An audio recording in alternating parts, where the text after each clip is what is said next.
Тэгэхээр өнөөдрийн хэсэгт харах юм бол Христ дотор нэг байхгүй юм аа. Тэр нь товчхондоо Есүс Христийн дотор бид Бурхантай харилцааны хувьд амар тайвныг олохоос гадна хөрштэй харилцааны хувьд амар тайвныг олж нэг болдог юм аа. Энийг та бүхэн яг өдөр тутмын амьдралд хэрэгжүүлэхийн тулд юу гэж асууж болох вэ гэхээр хэрвээ энд өнөөдөр Солонгос хүмүүс ирээд суугаад бидэнтэй хамт хөтөл өргөж байна. Яг энэ хүү хятад хүмүүс бидний дунд орж ирээд хүндэтгэл өргөөл та яаж харах вэ? Яг хятад хүмүүс хятадаараа дуулаад магтан дуулж байгааг харахтаа та юу гэж бодох вэ? Эсвэл зүгш юм байна шүү гэж бодох уу? Эсвэл энэ дэр яагаад энд яваад байгаа юм гэхөө? Хоёрдугаарх нь за магадгүй та зүгээр байна гэж бодъё. Гэтэл таны цуглаан гараад явсан чинь бүгд хятад хүмүүс чинь ингээд шуугаал энэ хүмүүс чинь аим шуугаж байгаа байхгүй юу? Энтэй адилхан хятад хүмүүс аим шуугаад гараа цуглаанаас гараа явлаа. Зөндөө олон хүмүүс хараал жичил. Энэ сүм яасан сонин сүм бэ? Энэ сүмөөс хятад хүмүүс гараа явж байгаа. Тань дээр хин нэг хүн ирээд таныг бас зэмлээд буруутгах бол та яах вэ? Дараагуудаа энэ хятад хүнтэй цуглаанд явах уу юм. Эсвэл уцнаа дог хаац тусалдаг. Дараа нь хятад хүн биш юм аа гэхэд хар хайртай хүмүүс. Амар тийм яашунд нэг юм нүдэнд харагдана тийм үү? Ийм тас хар хүмүүс. Сүүдэд орохоор шүднээс өөр юм харагддаггүй. Тийм хар хүмүүс бидний дунд цуглаан суугаад хүмүүс хараад гайхаад байна. Та зүгээр үү юм. Зарим хүмүүс нөө зүгээр шүү дээ тийм үү? Зарим хүмүүс энэ ямар сони юм бэ гэж бодох бол яг цаг тийм нөхцөл байдал тулгархаар яах юм бол юм. Харин өнөөдөр бид үгийг харах юм бол өнөөдөр үгээр дамжуулан бид Есүс Христэд дамжуулан Бурхантай нэг болохоос гадна энэ бүх үндэстэн ястанаас үл хамааран бид бас Христ дотор нэг болдго юм а гэдгийг ойлгох бол. Өөрөөр хэлбэл танаа цуглан хитгэн орж ирээд хүндэтгэл өргөөд гарсан ч сэтгэлээ унахгүй байх ёстой гэсэн утгатай юм а. Шалтгааныг нь ойлгоно гэсэн юм а. 11-р ишлэгийг хамтдаа харах юм. 11 3а тиймд санагтун та нар урд мах бодороо харин байхдаа мах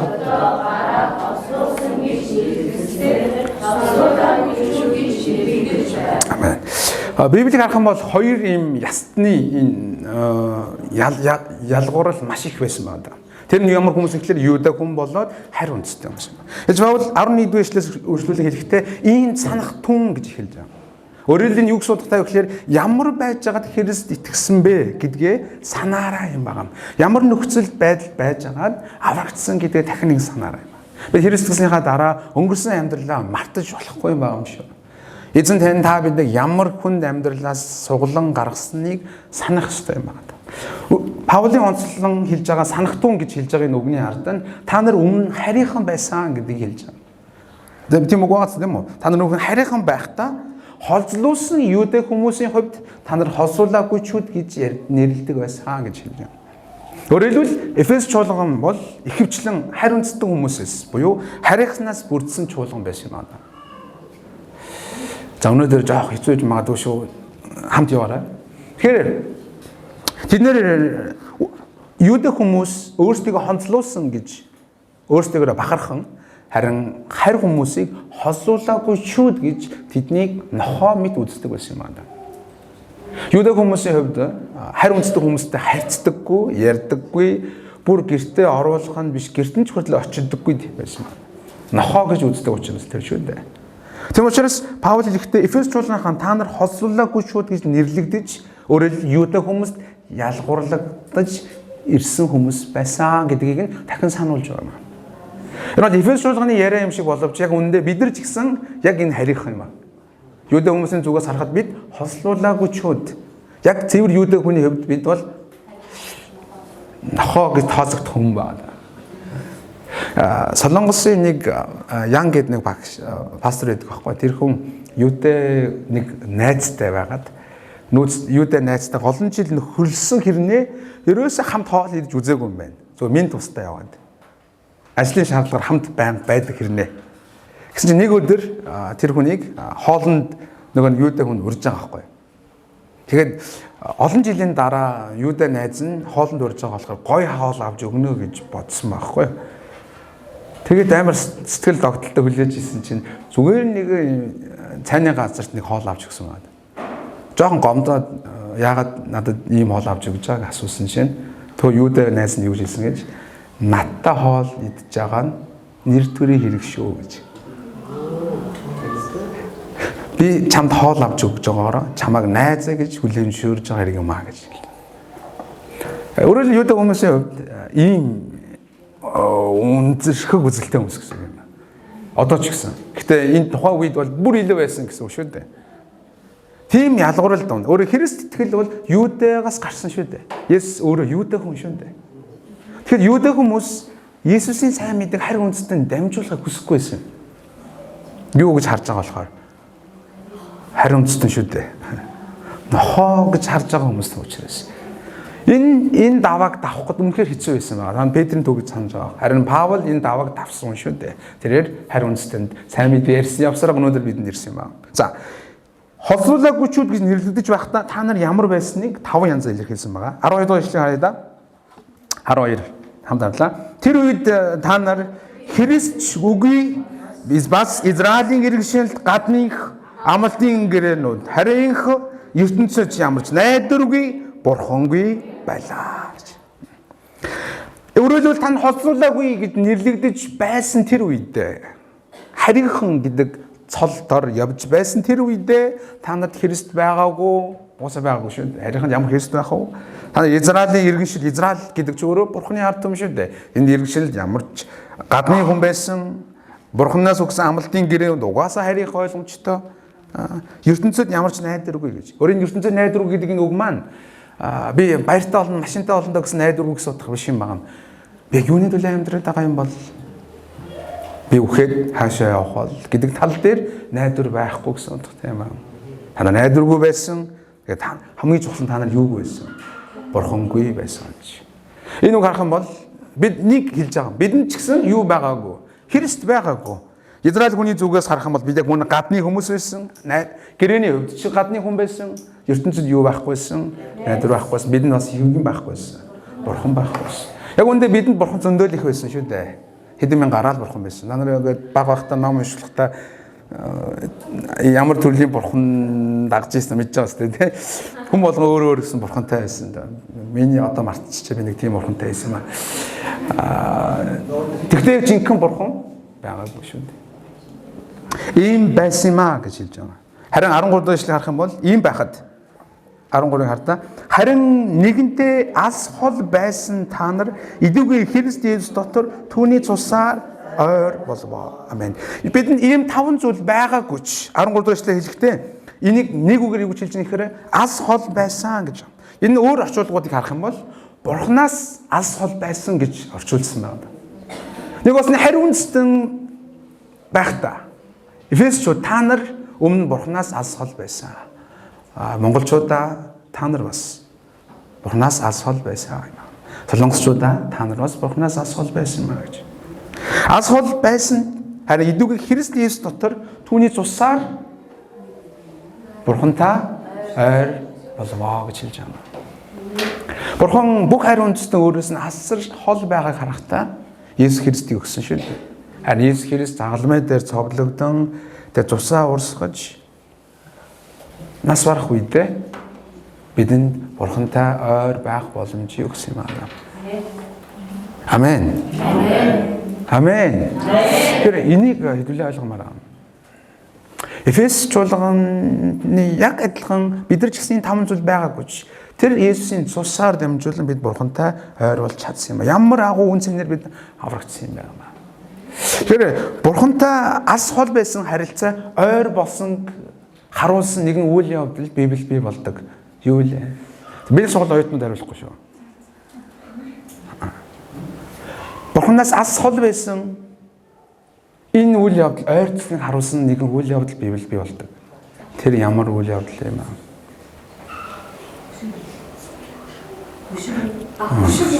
Библи сургал оюутан бити яриа гэж байгаа чинь яаж байгаа? Хүмүүс жоохон зоох гэдэг чинь. Сүмийн хүшиг дээрээсээ доошоо 2 хуваагддаг үйл явдал. Сүмийн хүшиг дээрээс доошоо 2 хуваагдж байгаа энэ үйл явдал нь одоо ойр болсон шүү. Одоо хүсэж байгаа хүн болно ирэх боломжтой шүү гэсэн үг юм. Сүмийн хүшиг үүндээ ойролцоогоор 4 3 зузаан хүшиг байгаа юм. хүн өөрийн гараар татаж задлах боломжгүй том тэмээнүүдээр л татаж зазрах боломжтой. Тэр хүшиг дээрээс доош хоёр хуваагдах үедээ одоо нар ойр болсон гэсэн үйл явдлыг бид харуулсан байна. Христ загалмай совлогдох тэр үед шүү дээ. Ингэснээрээ бид хозруулаагүй шүүд байхдаа Христийн цусаар бурхантай ямар болсон юм аа? Ойр болсон юм аа. Амен. Тийм учраас та нар өнөөдөр магтан дуулж чадаж байна, залбирч чадаж байна, үйлчилж чадаж байна, цуглаанд хамрагдаж чадаж байна шүү дээ. Христийн цусын гавьяагаар юм аа. Харин бурхантай бид ийхүү ойр болсон ба энийг 14 дэх ишлэлээр хэлэхдээ 14-ийн хэсгийн хардаа. Тэр бидний юу юм аа? Амар тайван мөн гэж. Бол энэ амар тайван гэдэг үгийг инх тайван гэдэг үгээр зөрчилж болохоор үг юм аа. Нэг басны Есүс бидний амар тайван буюу бурхантай харилцаанд амар тайвныг бий болгож өгсөн нэг юм аа гэж хэлж байгаа гэсэн юм.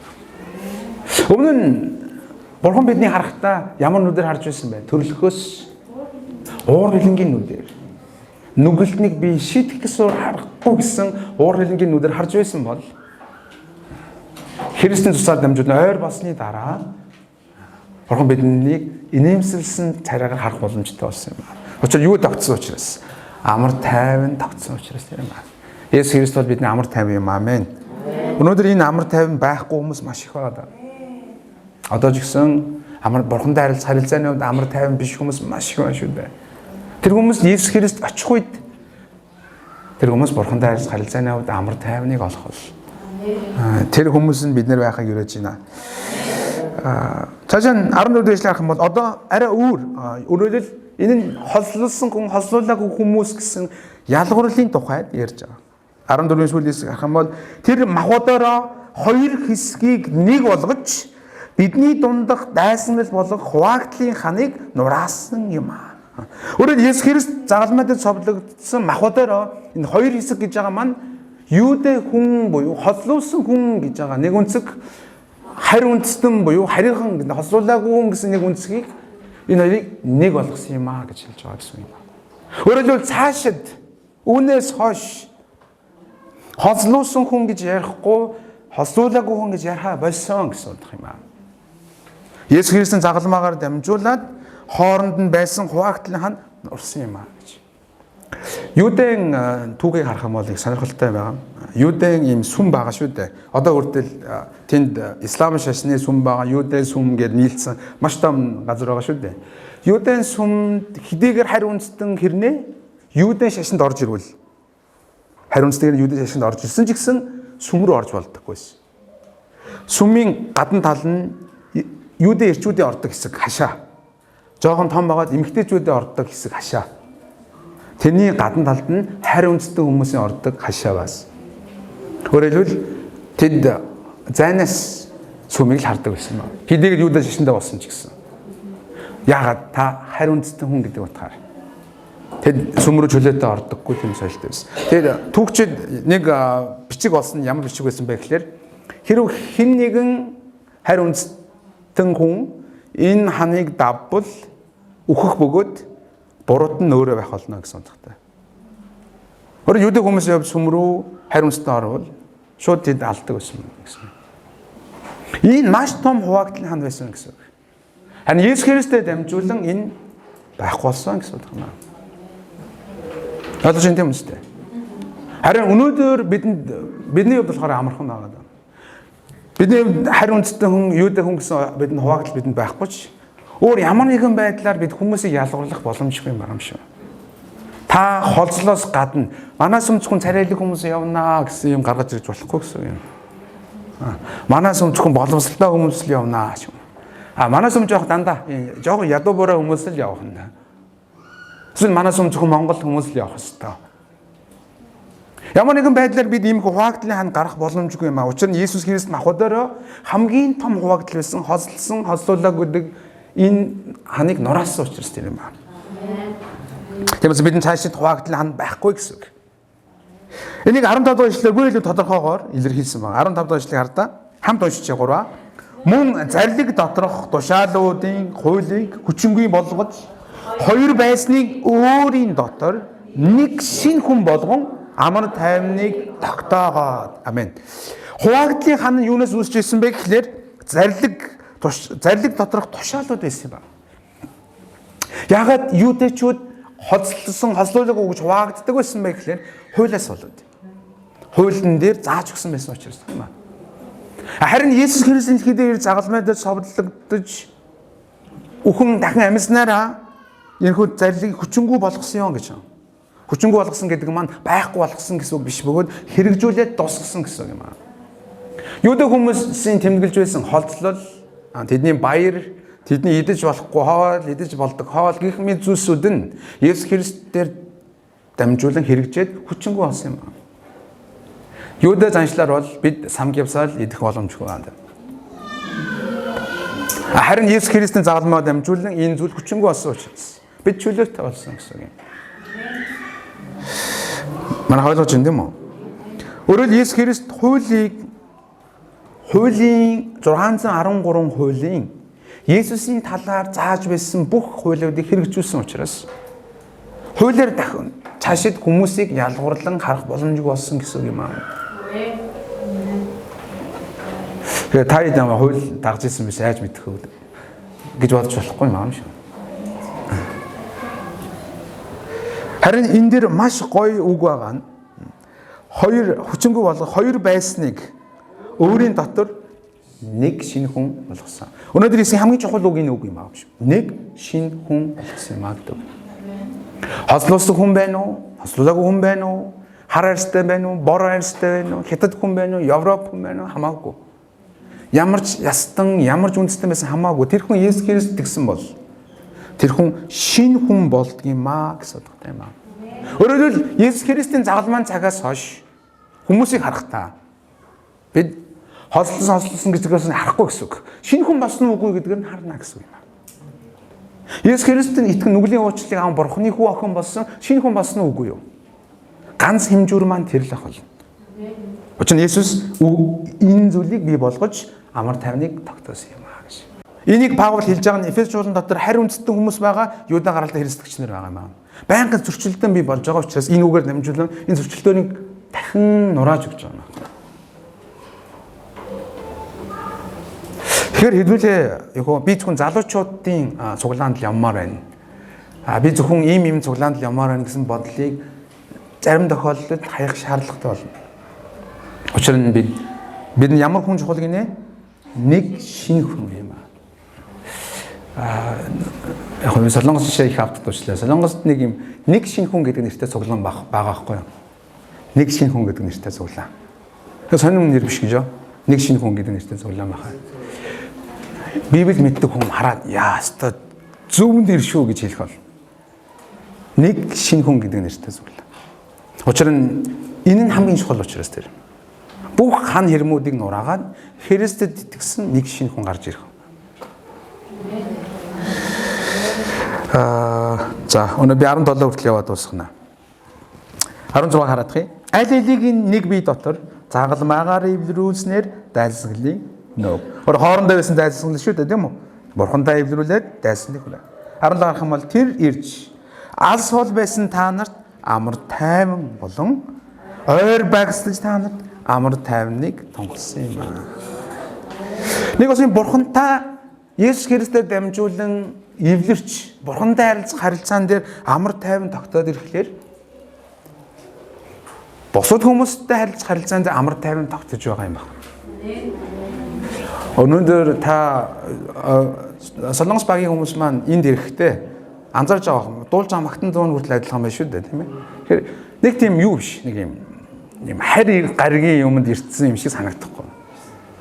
Та нар ч гэсэн Солонгос сууланд очиод яг хүндэтгэл мөргөл өргөөд тэнд байгаа хүмүүстэй уулзаад ярихлаар ямар сони юм гаж нөхдүүдээ гэж бодохгүй. Тэр гаж нөхдүүд гэж бодож байгаа нэрэл гаж цуглаанд орсон учраас тийм байх болно шүү. Тийм биш тохиолдол тийм байхгүй байх. Аль аль дээр амар тайван тогтсон учраас тэр юм аа. Бүгдээрээ нэг шинэ хүн болсон учраас тэр юм аа. Нэг шинэ хүн болсон хүмүүс би биенээ харахтаа өөрөөр харж чадна гэсэн юм аа.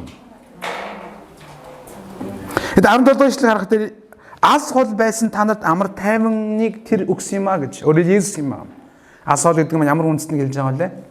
Харь үндэстэн бид нар шүү дээ. Асар хол байсан бид нар Есүс Христийн ирснээр дамжуулан Бурхантай ойр болж түүнтэй харилцаанд амар тайван тогтсон бол ойр багстад гэж хэлж байгаа нь юудэ хүмүүсийн талаар ярьж байгаа маа.